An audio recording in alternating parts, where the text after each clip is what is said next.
আমার নির্বাচনী এলাকা সাথিয়া, সেখানকার নাকি এক জামাত নেতার কাছ থেকে তেল উদ্ধার করা হয়েছে, তাকে সেখান থেকে তেল উদ্ধার করা হয়েছে। এ বিষয়ে আমার যেটা বক্তব্য, যে রিপোর্টের কথা উল্লেখ করা হয়েছে সেখানে আরও 7-8টি জায়গার থেকে তেল উদ্ধার করার কথা বলা হয়েছে, কিন্তু যাদের কাছ থেকে উদ্ধার করা হয়েছে তাদের কারো পরিচয় সেখানে বলা হয়নি।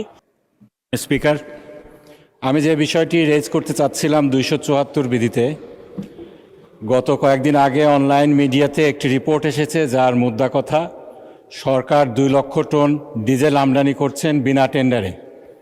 এটার ব্যাপারে সিরিয়াস প্রশ্ন উত্থাপিত হয়েছে এবং সেখানে বলা হয়েছে যে আমি ব্রিটেনে যেই ল ফার্মে ল চেম্বারে ব্যারিস্টার হিসাবে প্র্যাকটিস করতাম, আমার এক কলিগকে নাকি এই কন্ট্রাক্ট দেওয়া হয়েছে। এ ব্যাপারে আমার প্রথম যে বিষয়টি আমি বলতে চাই, এটি সম্পূর্ণ মিথ্যা একটি অপবাদ। আমার চেম্বারের কোনো কলিগ এক্ষেত্রে কোনো টেন্ডারে অংশগ্রহণ করেছেন কিংবা পেয়েছেন এরকম কিছু আমি পাইনি।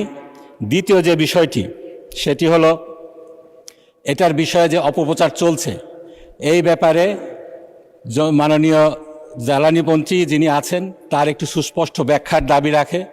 2 লক্ষ টন জ্বালানি তেল কিভাবে আমদানি হলো, কোনো এক্ষেত্রে কোনো যেই স্বচ্ছতা অবলম্বন করা হয়েছে কিনা, এই বিষয়টি জানানো দরকার, যাতে জানতে চায়।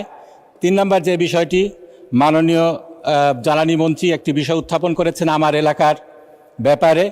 তিনি বলেছেন আমার নির্বাচনী এলাকা সাথিয়া, সেখানকার নাকি এক জামাত নেতার কাছ থেকে তেল উদ্ধার করা হয়েছে, তাকে সেখান থেকে তেল উদ্ধার করা হয়েছে। এ বিষয়ে আমার যেটা বক্তব্য, যে রিপোর্টের কথা উল্লেখ করা হয়েছে সেখানে আরও 7-8টি জায়গার থেকে তেল উদ্ধার করার কথা বলা হয়েছে, কিন্তু যাদের কাছ থেকে উদ্ধার করা হয়েছে তাদের কারো পরিচয় সেখানে বলা হয়নি। শুধুমাত্র সাথিয়ার কথা বলা হয়েছে, সেখানে নাকি জামাত নেতার কাছ থেকে তেল উদ্ধার করা হয়েছে। এ ব্যাপারে মাননীয় স্পিকার আমি খোঁজ খবর নিয়েছি। যার কথা বলা হচ্ছে জনাব আলাউদ্দিন, আমার সাথিয়া নির্বাচনী এলাকার একটি ইউনিয়নের তিনি বাসিন্দা। সেই জনাব আলাউদ্দিন জামাত ইসলামের কোনো নেতৃবৃন্দর, কোনো র্যাঙ্ক অ্যান্ড ফাইলের কেউ নন, জামাত ইসলামের তিনি সদস্যও নন। যেটা হয়েছিল সেখানে তিনি তেল ব্যবসা করেন। তিনি 2 ড্রাম তেল নিয়ে এসেছিলেন, 200 খুব সম্ভব 465 লিটার তেল তিনি নিয়ে এসেছিলেন।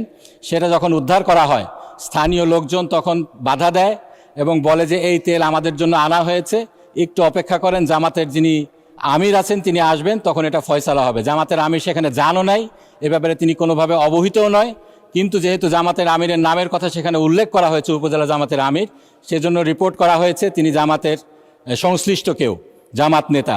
এ ব্যাপারে আমার সুস্পষ্ট বক্তব্য, যারা এর সাথে জড়িত আছে, এটা ইনক্লুডিং যদি আমাদের সম্মানিত বিরোধী দলের নেতাও হন, তার এলাকার লোক হয় কিংবা আমাদের যারা কেউ হয়, সুষ্ঠু তদন্ত সাপেক্ষে সবার বিচার হওয়া উচিত।